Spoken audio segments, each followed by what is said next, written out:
আসসালামু আলাইকুম। বাংলাদেশ টিম ভারতের সাথে হারলো এবং নিউজিল্যান্ডের সাথে আজকে হারলো, অর্থাৎ চ্যাম্পিয়ন্স ট্রফিতে বাংলাদেশের সেমিফাইনাল খেলার আর কোনো সুযোগই থাকলো না।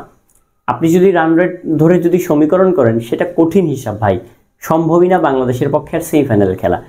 আজকের ম্যাচ থেকে শুরু করে যদি বিগত দিনের যে ভারত এবং আজকে নিউজিল্যান্ডের সাথে খেলা হলো, যদি আমি বলি ব্যাটিং ব্যর্থতার জন্য কিন্তু আমরা আসলে শুধুমাত্র ব্যাটারদের পারফরমেন্সের জন্য আমরা ম্যাচটি হারছি। কারণ ব্যাটিং ব্যর্থতার যে বাংলাদেশের যে শুরুটা, সেই শুরুটা কিন্তু বাংলাদেশ ভালো করতে পারেনি। এবং আপনি দেখেন ওপেনার জুটি কে কখন কোথায় খেলছে, শান্ত একবার অন্য নামছে, আবার ওপেনিং করছে।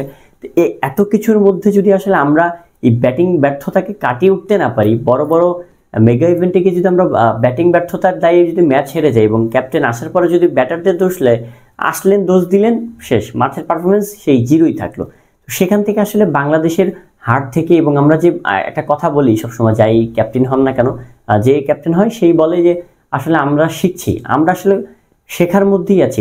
আমি ক্রিকেট খেলা যখন থেকে দেখা শুরু করবো, স্পোর্টস রিপোর্টিং করতেছি, তো তখন থেকে আমি আসলে লক্ষ্য করেছি যে সবাই বলে যে আসলে আমরা এখনও শিখতেছি। তা আসলে আমাদের শেখা যে কবে শেষ হবে আমি জানি না। তবে শান্ত আজকে অবশ্যই ভালো খেলেছে, ৭৭ রান করেছে। দেখেন অভিজ্ঞ প্লেয়ার মুশফিক মাহমুদুল্লাহ দীর্ঘদিন মুশফিক তো আপনি বিগত যদি ১২ ম্যাচ দেখেন, যে ১২ ম্যাচে মুশফিকের একটা হাফ সেঞ্চুরি ছাড়া কোনো প্রাপ্তি আপনি খুঁজে পাবেন না। মাহমুদুল্লাহ রিয়াদ বিপিএলে ভালো করেছে, এখন দলে আছে এবং দলে থেকেও এখনও ২টা ম্যাচেই কিন্তু ভালোভাবে জ্বলে উঠতে পারেনি। তবে আশা রাখবো সামনের ম্যাচে সে হয়তো জ্বলে উঠতে পারে।